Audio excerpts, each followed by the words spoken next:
முத்து சொல்றாரு அவர் ஃப்ரெண்டு கிட்ட, ரொம்ப பெரிய விஷயமா இருந்தா மீனா என்கிட்ட சொல்லிடுவா.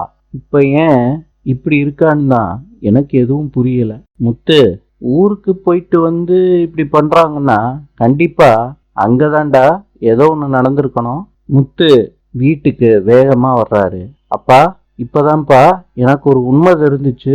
மீனா ரொம்ப டல்லா இருக்கால்லப்பா, அதுக்கு என்ன காரணம்னு எனக்கு தெரிஞ்சிருச்சுப்பா. அண்ணாமலை சொல்றாரு, முத்து, அதிகமா மீனா பேச மாட்டேறாடா, அதான் எனக்கு சந்தேகமா இருக்குடா. அப்பா, அதுக்கெல்லாம் பதில் எங்க இருக்குன்னு தெரியுமாப்பா?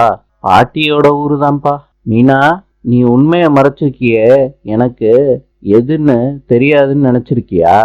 எல்லாத்தையும் தெரிஞ்சுக்கிட்டு தான் வந்திருக்கேன். மீனா முத்து சொன்னத கேட்டு ஷாக் ஆறாங்க. ரோகிணிய பாக்குறாங்க. ரோகிணி என்ன பண்றதுன்னு தெரியாம முழிச்சுக்கிட்டு இருக்காங்க. நாளை சந்திப்போம்.